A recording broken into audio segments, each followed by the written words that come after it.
It all began with my friends, Brent Maddock and Steve Wilson, a number of years ago. It's been over 10 years now, that we wanted to make a movie together.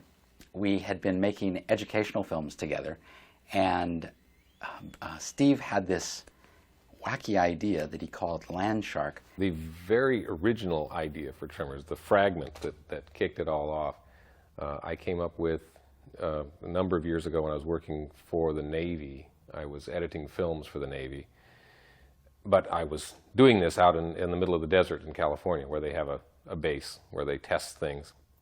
And on the weekends I would go off and wander around out on the ranges when they weren't shooting at them. And I was climbing rocks one day, and I was sitting up on a rock, and I made a note on a scrap of paper: what if there was something under the ground and I couldn't get off this rock?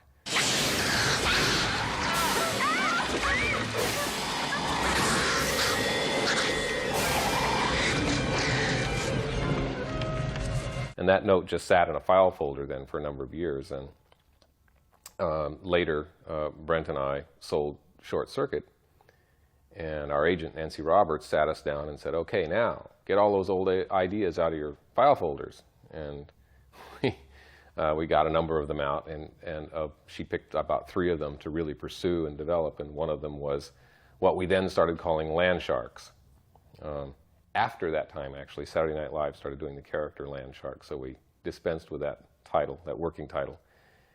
And then it just went through many permutations after that. And we took the idea around to various studios and pitched it. And people would stare at us blankly and like, what what kind of movie would this be with underground monsters that we called graboids? They didn't quite get it. It's because it's a tonal balancing act too. It was a hard movie to describe in a short paragraph or two. So Nancy encouraged Brent and Steve to write the screenplay so that we would have something on paper to actually show people that we did have an idea about what this movie would be like.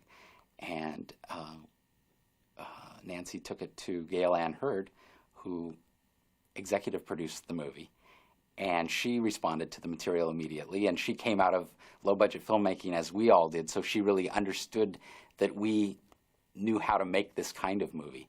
And the idea for the movie came from a very low-budget idea to take a monster that's invisible most of the movie because it's underground. And so we, with Gail, we went to Universal Studios, and overnight, literally, they said yes. Since this was our first feature, we really, Steve and I as producers, we were involved with everything, with casting, with finding the locations, with the costumes, with really every aspect of the film. We bugged everybody about everything. Yeah, and it was fun. And I mean, Ron was great too. Ron was really gracious in having us be involved in a way that a lot of directors would not allow, producers to be. So it was fun. It was a real collaboration, and it worked well. And I think one of the things we had to learn in the process of making the film was there was only so far we could go. I think at some point you got to step back and let Ron direct the movie. Yeah. One of the first people that Gail Ann Hurd introduced me to in this film was our production designer, the person we had as our production designer, Ivo Cristante, and he became just such a phenomenal asset for the making of the movie. He brought so much in terms of his designs, and he's also a wonderful, has great mechanical effects knowledge also. So he was very instrumental in the creation of the buildings and the sets to work in a effects way, which was great. Ivo, we started searching for a location for the movie, and we went throughout the western United States.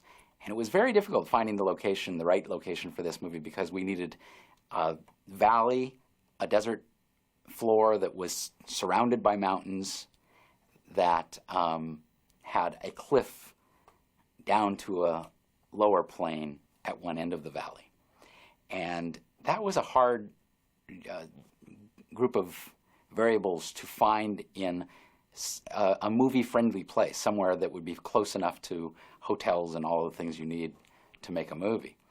And also we needed rock formations, interesting rock formations that would provide safety for our characters.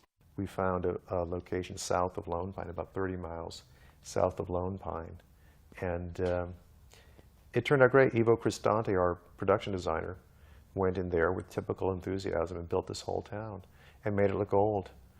You know, we even paved a little section of this tiny little dirt road that was there. And absolutely everything was built. And Ivo had 2 months to build this entire town. And he had a great crew. They worked very quickly. And he designed the centerpiece of the town. Pham Van's store was originally called, later changed to Chang's when we cast a Chinese actor instead of a Vietnamese actor. And it was built to collapse and go back together immediately for take two, which was a really wonderful design where the roof could fall apart and we could take it apart in stages as much as we wanted. What do you think?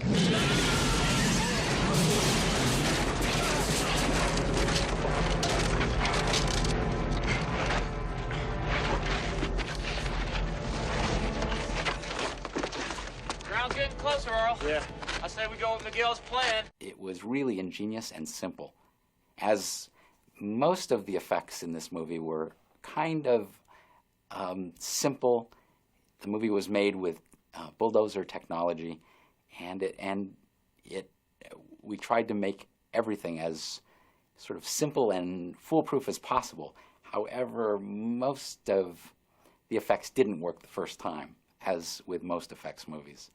It just became agony for me as a first-time director too, not being used to whatever you plan for, something else happens, and the effects were certainly often that way, especially the physical effects, because we were trying to do things that were impossible. We were trying to create the illusion that these 30-foot underground monsters were barreling through the desert at high speed, and it's something that is kind of difficult in the real world to actually do.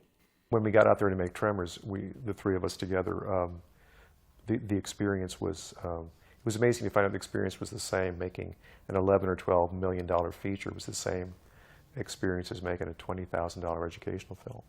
You know, we didn't have enough money, we didn't have enough time, and we were basically sort of, you know, winging it, you know, as we went along. So solving difficult problems in the same way. Yeah. Winging it's not quite right. We had elaborate storyboards and we had planned it out, but things nevertheless go wrong, and that's when you rely on your experience to solve them. Yeah. One of the big nightmares, effects-wise, for the film was this sinking of the car. It was the last night of photography, and we were running out of night, and we had a water pit, basically, that was filled with vermiculite, this dirt-like substance, and the vermiculite just absorbed water like crazy, and it became solid like ground, and we could not get that car to sink down into it. The sequence was storyboarded to go a little farther. The actress was going to kick the windshield out and get up on the bumper, and she's going down on the ship as it's sinking, screaming out into the night up on the bumper, and we just couldn't ever get to that part of the scene because we couldn't get the car to go down, first of all. So it was a very frustrating night. One of the effects that worked the first time and every time that was one of my favorites in the film was when the jackhammer pierces the graboid and it shoots across through the pavement, across the roadway. And that was actually done in a very simple way with a track that was laid under the ground, and the jackhammer was set into that track, and then the track was covered with an asphalt, very soft asphalt look that just broke away as the jackhammer was pulled.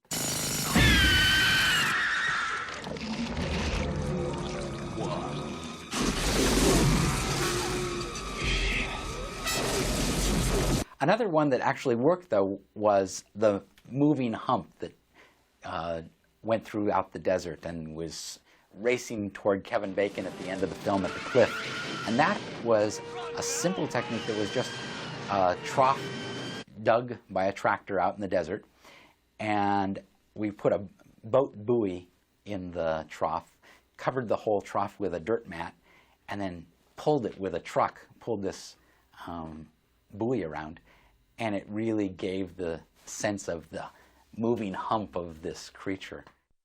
Hi, I'm Rhonda Lebeck. I'm up here for the semester. Yeah, geography. Geology. Yeah, well, actually, seismology, earthquakes. And you two must be Val and Earl. I've heard all about you. We deny everything.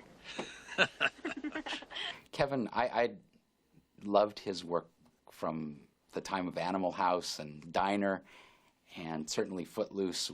He really carried that movie off so well, and he obviously was an actor who had a sense of humor, but also was very real, and that's what we were looking for in Fred.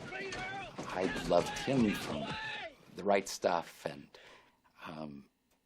Escape from Alcatraz. The film that I thought actually showed me Fred was so right for this more than anybody was Euphoria, a little scene film, but he played a character in it that I just thought, whoa, this guy is Earl. Earl Bassett needs to be played by Fred Ward. And we were so lucky that he immediately responded to the script, and he and Kevin it was a match made in heaven. Finn Carter was someone who came in to read for the part. I really wasn't familiar with her work, but she just blew us away. Michael Gross was the last person I would have thought for originally for Burt Gummer at the time, because he had been playing the father on Family Ties at that time. He had just done the FBI Murders, but I hadn't seen that TV movie that showed a very different side of Michael.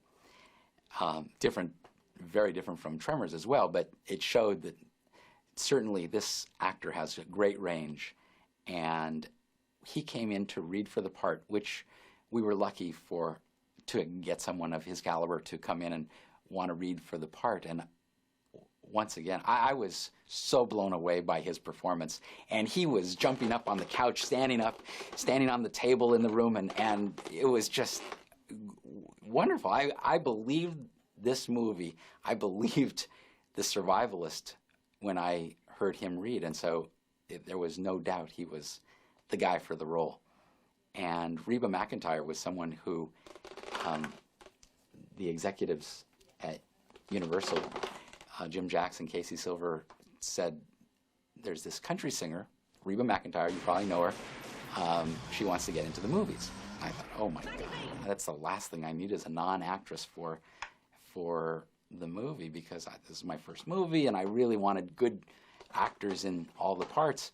But I said, if she'll come out and read for us, I mean, there's no reason not to read her. And she flew herself out to L.A., and I fell in love when she walked through the door. She was so engaging and so wonderful. You could just tell her natural style would lend itself to the role of Heather Gummer. We were just so lucky with Reba McEntire, Michael Gross, Finn Carter, Fred, and Kevin. We were just universally lucky with the... Well, it was great. It was great from a writer's point of view to stand there and go, yeah, that's the way to do it. Yeah, that's good. Yeah, as opposed to sort of sitting there chewing your fingernails, wondering what you're going to say to the director to get him to change the line reading.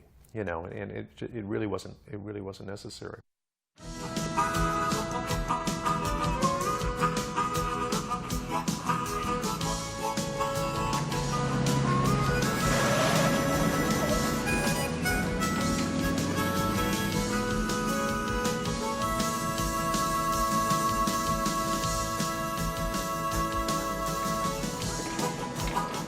Alexander Grzinski was the director of photography on the film, and we wanted a kind of warm feeling throughout and to picture perfection as, although kind of run down and it had seen better days, it was kind of a romantic place.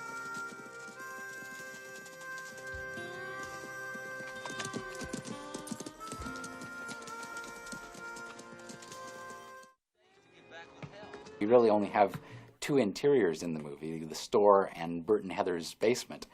And it's a real challenge for a director of photography to be outside all the time and be at the mercy of the elements. 1, 2, 3.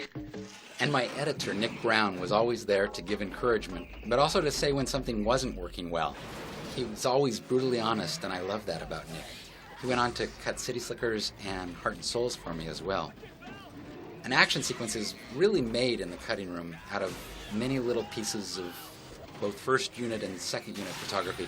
Steve Wilson directed the excellent second unit with Virgil Harper as the director of photography. Look, these creatures are absolutely unprecedented. Yeah, but where do they come from? That was a big question, though, where the creatures came from. And people kept asking. I mean, Well, they insisted there was on a debate about that. There was a big debate about it early in the process. First of all, we didn't care. And since I'm the one who comes out of science fiction films, I was saying there's only 4 places they can come from. They're either radioactive, or they're a biological experiment, or they're from outer space, or they've always been there. This is the only options you have. So I didn't want to say, and I said, in fact, I'll go one better. Let's just say all of them. Doesn't matter where they come from. Yeah. It was a no-win situation to answer where they come from, really, for me, because there are only the standard few places. Where can they come from? Radiation, outer space. I mean, we've heard them all. And would you figure out where they come from in the short time the film takes place in once you discover these creatures? So I thought that it was more reality-based and realistic that they wouldn't figure it out.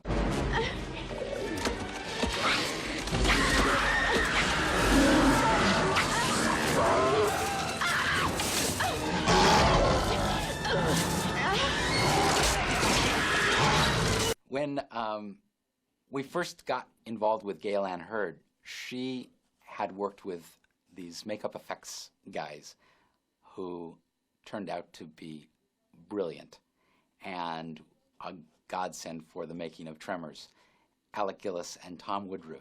I think in the script they went so far as to describe that they have multi-pieced mouths and these snake-like tentacle tongues that come out, and beyond that we were sort of given some free rein. Whenever we're designing a creature, even if it's some kind of a fantastic monster, we really like to go to research books of real animals, looking at forms and details like skin texture, coloring, even the way an animal moves, and so it has some sort of basis in reality. If there's no reality, if it's all completely made up, completely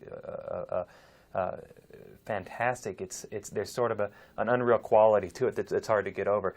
So we would meet with Steve and Brent and Ron, and at the time we were sort of just getting our own shop established, and we didn't really have a base of operations. We would meet with them at a restaurant in Burbank and show up with a pile of books under our arms, sit down, spread them all out all over the table, and sit and drink coffee and go through these books and come up with a design. They would say, when do we get to come and see your shop? And we'd say, well, this is more convenient for all of us, sort of a halfway point. And so, ultimately we did have to say, we're making some arrangements. As soon as you give us the check, then you can come over. And it was pretty tight there for a while.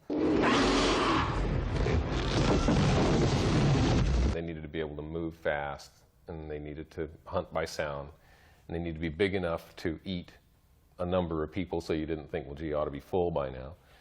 And beyond that, and there were certain sort of obvious things, the cigar shape, and we did come up with the idea of the spikes on the sides, that we felt like this is how they would push them. I had read somewhere that earthworms push themselves with these stiff hairs on their sides, so I thought, okay, we'll incorporate that.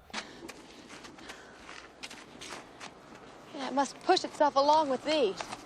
All of them pushing at once. That's why it moves so fast. Yeah, we had an early concept that we loved, so to speak. that had the whole worm, the whole inside of a worm would kind of extrude out of this big blubbery outer mass, and we just saw it as this kind of weird, yucky quality of motion, and we did some sketches and sent them over to Steve, and he passed them on to Gail, and then we got a call back from someone in Gail's office that the sketches had been going around the office, and he said, "What are you guys designing? There's just something that's just way too phallic about this symbol." And then we stopped and thought, "Oh yeah, we were calling it a turtleneck, and they were calling it a foreskin." Yeah, Gail said that when we would fax the drawings over, all the women in the office would pass them around and giggle. So we kind of changed our tact there a little bit. I really wanted something different in the mouth, but I didn't go much beyond that. We describe, there's a line in the script, and you can probably find it. It says something about the mouth opens like a grotesque flower. So we started thinking about that and thinking that kind of implies almost a bending kind of muscular action, and what we did not want to do was repeat what had been done in Dune, because in Dune they sort of the sandworms were like earthworms, sort of more muscular, and they seemed to be kind of like a long muscular tube rather than anything with a skeletal structure or armor plating and so on. So we decided that the tact we would take would be from as realistic a standpoint as possible, that if a creature were to be swimming through sand or dirt, it would need a pointed armored head so that it could push that matter away, and then the rest of the body then would have some sort of muscular action. But the idea was that they would speed through the dirt like killer whales.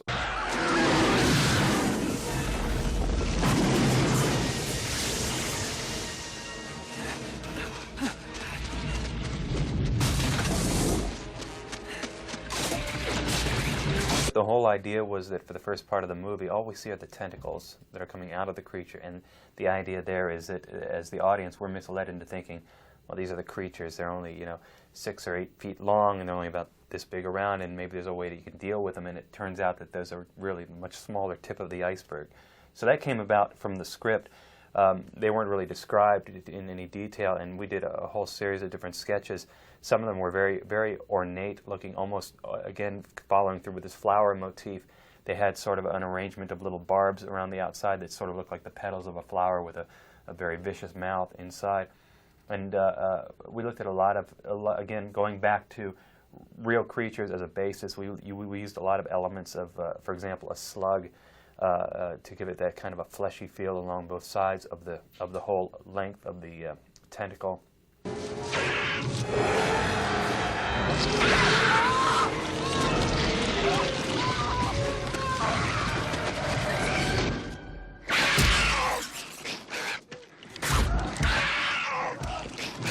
For the tentacles, we had mechanical versions of those. I think we had 3 full-length mechanical versions, and then we had a slightly shorter version, which we called our attack tentacle, that had a little tighter control over it. And that was the one that we always had leaping at Kevin Bacon, or just barely missing him when it was coiling around and trying to strike.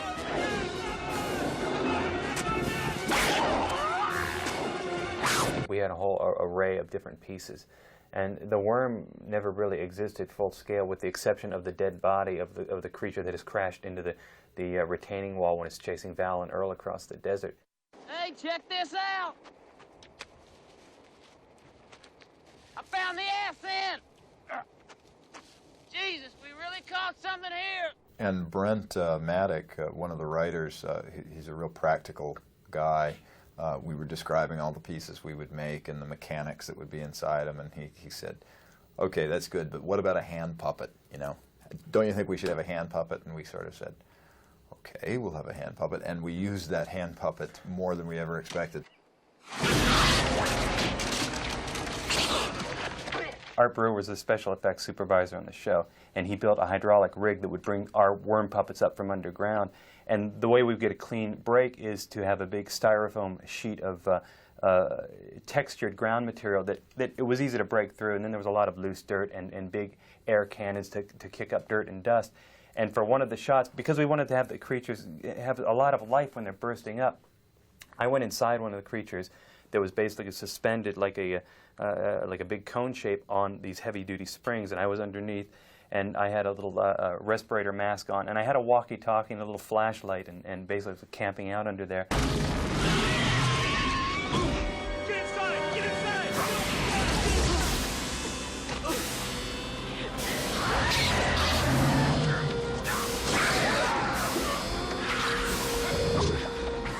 Walter Chang Gets Eaten was an example of where we really overlapped with Art Brewer. We had to create an effect where a worm bursts right up through the floorboards and snatches a guy and thrashes him around and pulls him right down. So we had our worms that we had used out in the desert, and we knew basically how those needed to work, but the challenge here was to get up enough speed that we could bring it up and break through the breakaway floorboards and so on. Make that happen in the soundstage, which had like a water tank. I think it was a water tank, but it was a pretty narrow corridor that dropped down about 10 feet. So what Art came up with was a track that a dolly rode on with a boom arm on it, and we mounted our worm on the end of that boom arm, and about 10 of us pushed that dolly as fast as we could, and then levered the arm up right at the last minute, so we got a lot of good speed and upward momentum. 1, 2.